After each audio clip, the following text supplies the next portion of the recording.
Let's talk about whether Obama's on your side. Joining us from the Nation is Ari Melber. Ari, welcome back to the Young Turks. Good evening. How are you? I'm pretty good, pretty good. Do you know what today is?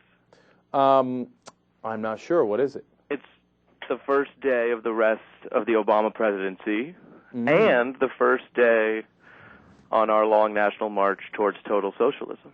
Oh, thank God. Okay. I was wondering when we were going to start. Two trends to watch. Okay.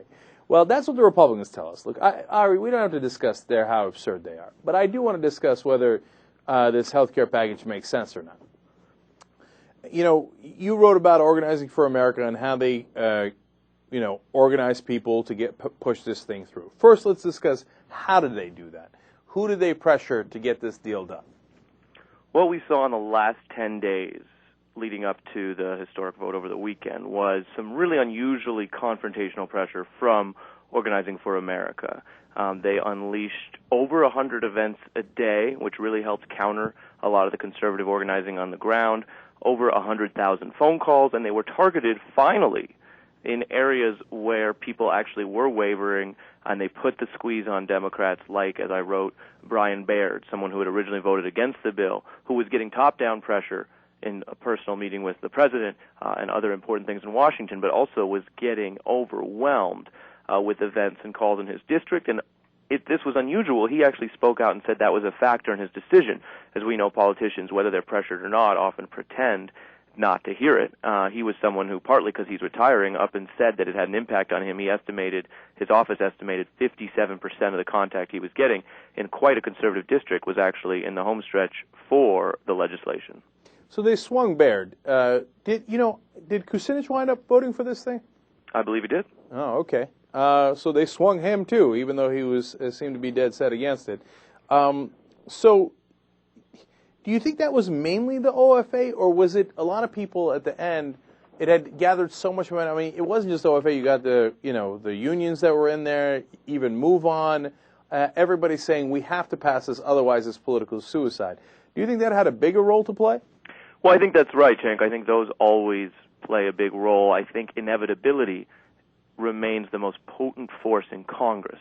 Once you get into the mindset that something is passing or must pass, then everyone shifts, and when it comes to a party priority, it's pretty unusual to cut against your own party. So a lot of the folks who initially might have been grandstanding or initially were bargaining then move away from bargaining. That's what we saw with Bart Stupak. I don't think OFA or grassroots pressure did much for Stupak, but I do think the inevitability of the legislation made him reassess the role he wanted to play. That is, if he'd been a part of killing it way early on, or after Massachusetts, the White House dropped it, he would have been fine. But now that it was inevitable that it was actually going to pass, he needed to reorient. And I think that was the case for several members. I do think, though, to give credit where it's due, as you know, I've been critical of OFA and particularly the White House in boxing in OFA in the past. I do think they were able to finally do what they're good at, which is get a clear mission and then go mobilize people. And we did see larger turnout there on the pro side, on the reform side, than we saw, say, several months ago in this battle. You know, Ari, I mean, look, I haven't said this yet, although I've expressed heavy skepticism of the bill overall in today's program and throughout. But, I mean, this thing was going to pass anyway. I mean, isn't this partly all a joke? I mean, I said from the first moment that they started discussing health care reform, of course it's going to pass. That wasn't really the issue, was it, Ari? The issue was what passes. And the reality is what passed was something that corporate America loves, is ecstatic about.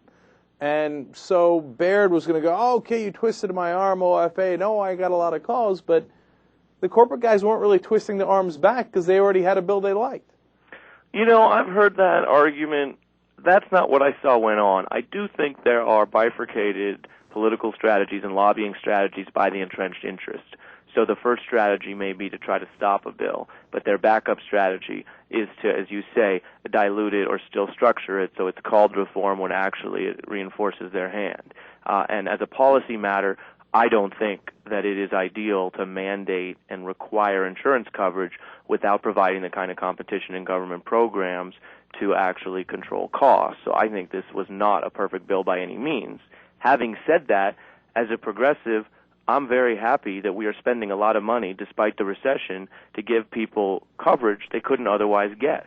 It's not perfect coverage, and we'll see in a few years whether we do any cost control, but I'm very happy that we have money here for domestic spending and for people who are otherwise uninsured. I don't think we can take that lightly, even though I do agree with your core premise, which is this was not at all the perfect bill, and if, for heaven's sakes, if Barack Obama was willing to pass it on a party line vote, we could have done this 6 months ago with more political capital and a public option. So I definitely agree with that. But that, to me, doesn't mean that this piece of legislation is approaching zero. I think it is a huge net gain for a lot of people in this country. No, I'm definitely not saying it's a zero. It's and I've talked now for an hour and a half about all the upsides of it. But the downside is no one has been able to come on this program, no matter how much they love this bill or what, if they're a Democrat or a liberal or a progressive, and tell me how it's going to control costs or why the premiums right before the election won't go up dramatically and then blame it on the bill. I mean, I just don't see it. They're still in charge. Cost is the problem. I mean, that's not just this little thing. That's like, well, I see an iceberg straight ahead, but on the other hand, we got great chairs on the deck, and they're very comfortable.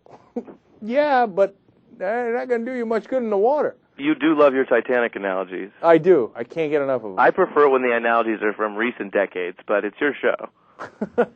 All right. I think we're in a lot of trouble. I think that they're celebrating something that was bound to happen. And I've now mentioned... You really think that because you follow this closely, I know, and you really think that this thing was bound to happen? I think there was a period where this thing looked dead in the water, to continue our nautical moment. Nope. I like that, though. Nice way to continue the nautical analogies. No, I never had a doubt that they were going to pass it. And anybody who watches the show continuously knows I always said it's going to pass. That's not the question. They have 60 senators or 59. Of course they're going to pass a bill. And they've got overwhelming majorities in the House side. The question is, what kind of bill are they going to pass? And even though they got no Republican votes, they wound up, quote-unquote, watering it down anyway. What a funny break, and a nice break for the corporations involved here. And they wound up making their corporate sponsors very, very happy. As a coincidence? No, not as a coincidence. So I think that this thing it was structured for corporate America all along, and we've got, look here, all right, final thing on this, okay? I'll give you another analogy. It's the Iraq analogy. I've gone to it 3 times today. And let me go to it one more time because I think it does a decent explanation of it. It's like us celebrating when we pulled the statue of Saddam down. Oh, my God, we took Baghdad. Can you believe that? Of course we were going to take Baghdad. That wasn't the question. The question is, once you take it, what are you going to do with it? So it's like Democrats are celebrating like they won the war today. But to me, the cancer still exists. Private insurance. Well, I think you're hitting on something important there, and I think the politics of it actually will continue to reverberate around the public's perception of this program. The stimulus had all kinds of problems, but also is widely credited for steadying the economy. But it's not getting widely credited among the broad public because there is a gap between sort of experts who follow that kind of stuff and whether people feel that this administration has been sufficiently focused on jobs and recovery. And likewise, we've got a program here that does do some things on pre-existing conditions immediately, that does try to close the donut hole, but also has a lot of delays in the implementation, and as you say, a fundamental problem in being a completely private sector answer to a problem that many of us believe has public sector implications, and many other countries do it well with, of course, a stronger public sector role. So I'm with you there on the policy. I don't think I'm quite as pessimistic as you are about how this will all play out, and I don't think anyone can predict the cost thing. It's a problem, but we may see in the short run people are glad that they took some action, and then you build off that. Yeah, I'm pessimistic about the whole system. Stimulus bill passed. Why? Because it injects money into the system. Lobbyists aren't going to object to that. This passed. Why? Because the drug companies loved it, the hospitals loved it, and the insurance companies, hey, you know what? I got 31 million new customers. I can live with it. They didn't run any ads against it at the end. I mean, they had hundreds of millions of dollars of ads, and they sat on it. Why? They liked it. And when we go to financial reform, they'll win there. When we go to the next issue, whether it's immigration or reform or anything else, they're going to win there. They're going to win everywhere, Ari.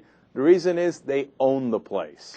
It's sort of like the opposite of a college football coach halftime speech. It's like you're really motivated, but you're telling everyone to go home and give up. You don't have a chance, man. The other side's going to kill you. No, look, I of course, in the long run, I think you want to get real. I think we need a political revolution. I think that these guys are all bought and paid for, and we need to figure out a way to clean up the government and throw all the bums out, including the Democrats.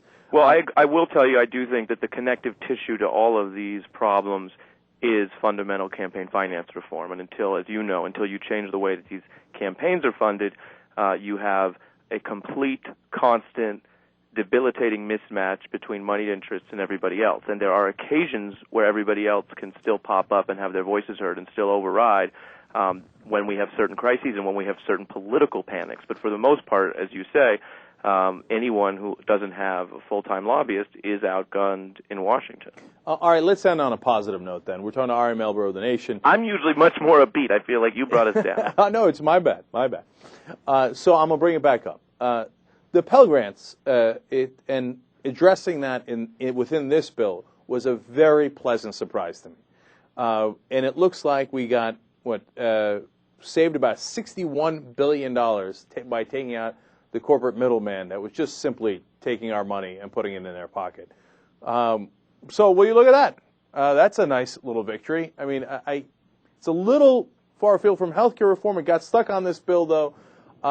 Is that a total unmitigated win?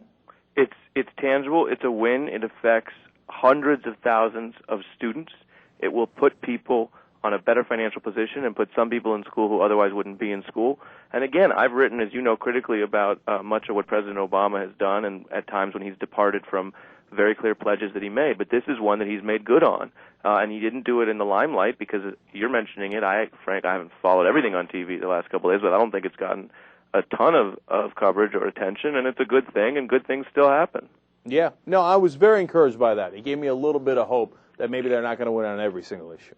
So, all right, there you have it. Ending on a positive note. Ari, as always, thanks for joining us. We appreciate Thank you, man. All right, we'll be right back.